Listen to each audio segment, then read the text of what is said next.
আজ আমরা জানব বোরোলিনের সম্পূর্ণ ইতিহাস, যেগুলি অনেকেরই অজানা। কলকাতার এক পুরনো পাড়ায় সংকীর্ণ গলি আর লাল ইটের বাড়ির মাঝে থাকতেন এক মানুষ। নাম তার গৌরমোহন দত্ত। সময়টা তখন ব্রিটিশ শাসনের দিন।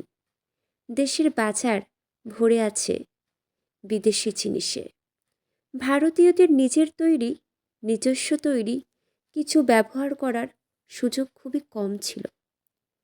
গৌরমোহন দত্ত এই দৃশ্য দেখে প্রায় সময় ভাবতেন, আমাদের দেশের মানুষের ছোটোখাটো ক্ষত, ফাটা হাত, শীতের জ্বালা, এসবের জন্য কি আমরা নিজেরা কিছু করতে পারি না, বানাতে পারি না? এই প্রশ্নই একদিন জন্ম দিল এক ছোট্ট সবুজ টিউবের। 1929 সাল। কলকাতায় ছোট্ট একটি কারখানা।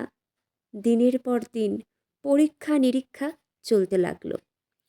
কখনো মলম বেশি শক্ত হয়, কখনো আবার বেশি পাতলা, কখনো আবার ত্বকে দিলে জ্বালা হতো।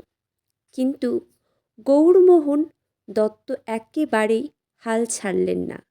অবশেষে একদিন তৈরি হলো এমন এক ক্রিম যা ক্ষত সারায়, ত্বক নরম রাখে আর সংক্রমণ থেকে বাঁচায়। নাম দেওয়া হলো বোরোলিন। নামটা খুব সাধারণ, কিন্তু কাজটা অতি অসাধারণ। শুরুর দিকে মানুষ সন্দেহ করত, বিদেশি ওষুধ ছাড়া কি কাজ হবে? কিন্তু ধীরে ধীরে গল্পটা ছড়াতে লাগলো। পাড়ার এক দিদার ফাটা হাত সেরে গেল, এক শিশুর ছোটোখাটো ক্ষত ভালো হলো, শীতের রাতে ঠোঁট ফাটার যন্ত্রণা কমে গেল। সবাই বলতো, ওই সবুজ টিউবটা দাও তো। দেশ তখন স্বাধীনতার লড়াই উত্তাল। মানুষ যেমন স্বাধীনতা চাইছে, তেমনই চাইছে নিজের জিনিস। বোরোলিন হয়ে উঠল স্বদেশী ভাবনার এক নীরব সৈনিক। কোনো স্লোগান নয়, কোনো বড় দাবি নয়, শুধু কাজ দিয়ে প্রমাণ। সময় গড়াতে লাগলো। বাবার আলমারিতে রাখা বোরোলিন একদিন চলে এলো ছেলের স্কুল ব্যাগে। মায়ের ড্রেসিং টেবিল থেকে তা পৌঁছে গেল নাতনির হাতে। টিউবটা বদলায়নি, সবুজ রং, কালো ঢাকনা সব একই রয়ে গেল। বদলালো শুধু সময়। নতুন নতুন ক্রিম বাজারে এলো, চকচকে বিজ্ঞাপন, বড় বড় প্রতিশ্রুতি। কিন্তু শীতের রাতে যখন হাত পা ফাটে, হঠাৎ কেটে যায় আঙুল, মানুষ তখন বলে ওঠে, বোরোলিন আছে?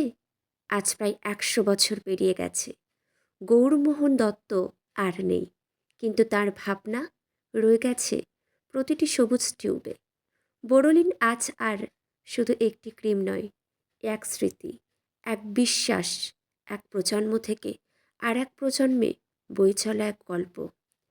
একটি ছোট্ট সবুজ টিউবের গল্প, যার ভিতরে লুকিয়ে আছে যত্ন, ভরসা আর দেশীয় গর্ব।